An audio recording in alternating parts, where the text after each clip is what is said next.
আপনারা জানেন গতকাল শ্রম অঞ্চলে একটা অনাকাঙ্ক্ষিত ঘটনা ঘটেছে।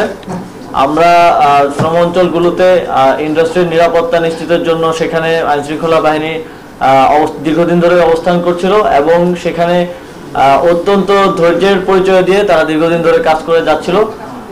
কিন্তু আমরা প্রথম থেকেই এই ঘটনাগুলোতে দেখে আসছি যে খুব স্পেসিফিক কিছু মানুষ ইনস্টিগেট করে। গতকালকেও যে ঘটনা ঘটেছে সেটার ফ্যাক্টটা সবার জানা দরকার।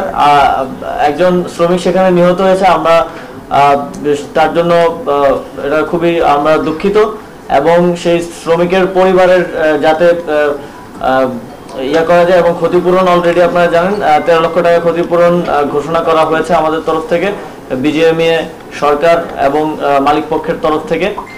এছাড়াও যারা আহত হয়েছে তাদের চিকিৎসার ব্যবস্থা করা হচ্ছে, সেখানে সিএমএইচে তাদেরকে ভর্তি করানো হয়েছে। গতকালকের ঘটনাটা যেখানে সূত্রপাত হয় মূলত একটা গুজবের ভিত্তিতে সেটা সূত্রপাত হয়েছিল। গুজব ছড়ানো হয়েছিল কারখানাগুলোতে যে আইন শৃঙ্খলা বাহিনী একজনকে রেপ করেছে এবং দুইজনকে খুন করে ডেড বডি ফেলে রেখেছে, এই ধরনের একটা গুজব ছড়ানো হয়েছিল। সেই গুজবের ভিত্তিতে কারখানাগুলো থেকে শ্রমিকদেরকে নামিয়ে আনা হয়েছিল এবং নামিয়ে আনার পরেও সেখানে শ্রমিকরা আইন শৃঙ্খলা বাহিনীর গাড়ি ভাঙচুর সহ আইন শৃঙ্খলা বাহিনীর উপরে হামলা মতো ঘটনা ঘটেছিল। কিন্তু তখনও আইন শৃঙ্খলা বাহিনী যথেষ্ট ধৈর্যের পরিচয় দিয়েছে, কিন্তু শ্রমিকদের মধ্য থেকে কোনো একজন অনুপ্রবেশকারী বা এরকম কেউ গুলি ছুঁড়েছিল।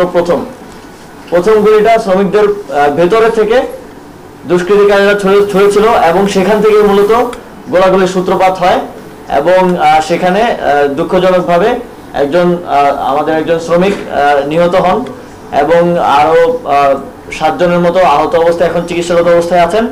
আমরা তাদের চিকিৎসার দেখভাল করছি এবং আইন শৃঙ্খলা বাহিনীরও 13 জন চিকিৎসারত অবস্থায় আহত অবস্থায় আছেন।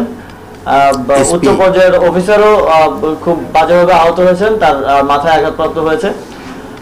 তো এই ঘটনাগুলোর ক্ষেত্রে আপনাদের প্রতি আমাদের আহ্বান থাকবে, আপনারা একটু ফ্যাক্টটা উপস্থাপন করবেন যে ঘটনার সূত্রপাত কিভাবে হলো এবং কিভাবে এই পর্যায়ে গিয়ে পৌঁছালো। অবশ্যই আমরা এই পরিস্থিতি কখনোই চাই না, আমরা শ্রমিক এবং আইন শৃঙ্খলা বাহিনীকে মুখোমুখি দাঁড় করাতে চাই না। প্রত্যেকটা জায়গাতে আপনারা দেখেছেন যেখানেই এতদিন ধরে আন্দোলন সেখানে চলছে, অসন্তোষ আছে, সেখানে আমাদের আইন শৃঙ্খলা বাহিনী মিডিয়েটর হিসেবে কাজ করেছে, মালিকদের সাথে কথা বলে কিভাবে আসলে বেতনটা আদায় করে দেওয়া যায় বা সেই মিডিয়েটর হিসেবে আসলে কাজ করেছে।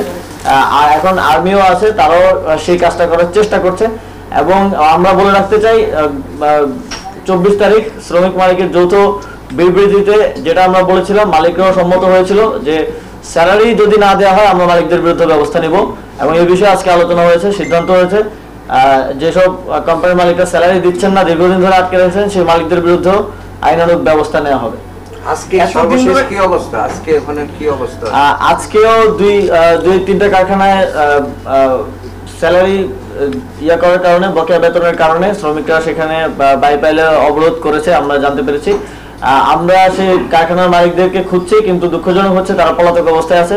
তাদের অধিকাংশের হচ্ছে ব্যাংকেও প্রচুর পরিমাণে ঋণ আছে, তো তাদেরকে আমরা খুঁজে পাচ্ছি না। খোঁজার চেষ্টা করছে আইন শৃঙ্খলা বাহিনী, আমরা দ্রুতই তাদেরকে আইনের আওতায় এনে জবাবদিহিতার আওতায় অবশ্যই আনবো যে কেন তারা বেতনটা বকেয়া রাখছে, যেটার কারণে আসলে একটা অসন্তোষের পরিস্থিতি তৈরি হচ্ছে।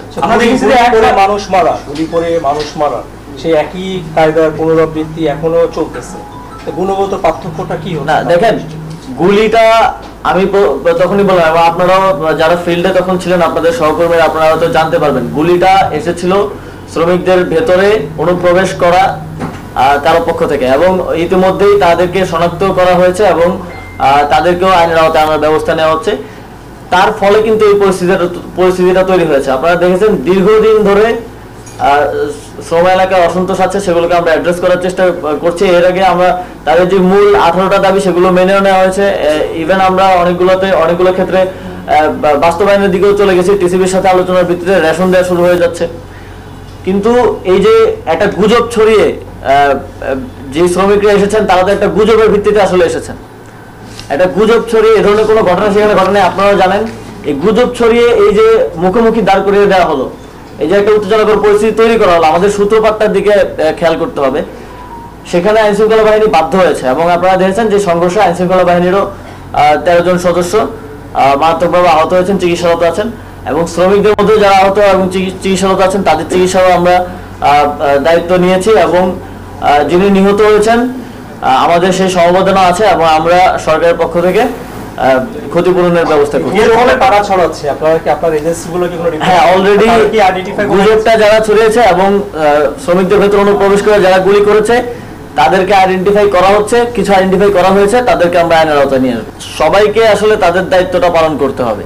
যেই যৌথ বিবৃতিটা এসেছে সেখানে আপনারা জানেন মালিক পক্ষ শ্রমিক পক্ষ উভয় পক্ষ কিন্তু স্বাক্ষর করেছে। তো স্বাক্ষর করার পরও মালিক পক্ষ থেকে যারা সেই দায়িত্বটা পালন করছে না, সেই দাবিগুলো বাস্তবায়ন করছে না, তাদের বিরুদ্ধে আমরা তখনই বলেছিলাম তাদের বিরুদ্ধে আইনানুগ ব্যবস্থা নেওয়া হবে। এবং শ্রমিক পক্ষের থেকেও যারা স্বাক্ষর করে গিয়েছিলেন তারা যদি কোথাও তাদের দায়িত্বের ব্যত্যয় ঘটে সেক্ষেত্রেও আমরা তাদের সাথে কথা বলবো, এই জবাবদিহিতাটা আমরা নিশ্চিত করব। সবগুলো দাবি অ্যাড্রেস করা হয়েছে, কোনোটাই অ্যাড্রেস করার বাইরে নেই, এবং শ্রম আইনের ভিত্তিতেই তো আমাদের আসলে এই সমস্যাগুলো সমাধান করতে হয়। আমরা তো আইনের বাইরে গিয়ে কিছু করতে পারবো না, এটা শ্রমিক পক্ষ মানে এটা মালিক পক্ষ মানতে হবে। তো এর ভিত্তিতেই আমরা এটার সমাধানের পথ খুঁজছি এবং প্রতিদিনে আমরা এটা একটা ফায়ার ফাইটিং এর মতো সিচুয়েশন হয়ে আছে, প্রতিদিনে আমরা সমাধান করার চেষ্টা করছি। কিন্তু এইটা বাস্তবায়নের জন্য শুধু সরকার না, মালিক পক্ষ শ্রমিক পক্ষ সবাইকে দায়িত্ব নিতে হবে। এখানে পুরো প্ল্যান করে বিষয়টা ঘটনা হয়েছে, যেহেতু গুজব ছড়ানো হয়েছে দুজন মারা গেছে এই ধরনের কোনো, বা একজনকে রেপ করা হচ্ছে এই ধরনের কিছু কিন্তু সেখানে হয় নাই। প্ল্যান করে শ্রমিকদেরকে নামানো হয়েছে এবং সেখান থেকে গুলি করে পরিস্থিতিটাকে উস্কে দেওয়া হয়েছে। ফলশ্রুতিতে এই যে সংঘর্ষটা ঘটেছে, আমরা কিন্তু কোথাও আমাদের আইন শৃঙ্খলা বাহিনীকে স্পষ্টভাবে নির্দেশনা স্বরাষ্ট্র মন্ত্রণালয় থেকে দেওয়া আছে যে কোথাও এই ধরনের পরিস্থিতি যাতে তৈরি না হয় তারা সর্বোচ্চ ধৈর্যের পরিচয়। আপনারা এর আগে দেখেছেন অনেক জায়গায় আইন শৃঙ্খলা বাহিনীর উপর হামলা হয়েছে এবং তাদেরকে মারা হচ্ছে, ভিডিও অনেক জায়গায় আসছে, কিন্তু তারা কিন্তু ধৈর্যের পরিচয় দিয়ে কাজ করে যাচ্ছে। এবং এখনো আমাদের নির্দেশনা এটাই, সর্বোচ্চ ধৈর্যের পরিচয় দিয়ে কাজ করতে হবে এবং মিডিয়েটর হিসেবে সেখানে কাজ করতে হবে, বোঝাতে হবে নর্য অস্ত্র আছে মানে আমি অ্যাকশনে চলে যাব এরকম কিছু না। আপনারা জানেন ইতিমধ্যেই যৌথ বাহিনীর ইয়েতে অনেকে অ্যারেস্ট করা হয়েছে যারা ইনস্টিগেট করছে এবং বিভিন্ন জায়গায় জোট ব্যবসাকে কেন্দ্র করে যেই অস্থিতিশীলতা চলছিল সেটাও মোটামুটি কন্ট্রোলে চলে এসেছে। সেখানে যারা এগুলো করছিল অনেককে অ্যারেস্ট করা হয়েছে আপনারা দেখেছেন, এবং এখনো যারা এই শ্রম অঞ্চলের সাথে সম্পৃক্ত না কিন্তু বাইরে থেকে উস্কে দেওয়ার চেষ্টা করছে তাদেরকে আরো শনাক্ত করা হচ্ছে এবং তাদের বিষয়ে আইন শৃঙ্খলা বাহিনী কাজ করছে। যাদেরকে ভার্বালি আসলে বলতে হয় ভার্বালি বলা হচ্ছে, যাদেরকে আইনের আওতায় আনতে হয় আইনের আওতায় আনার কাজ চলছে।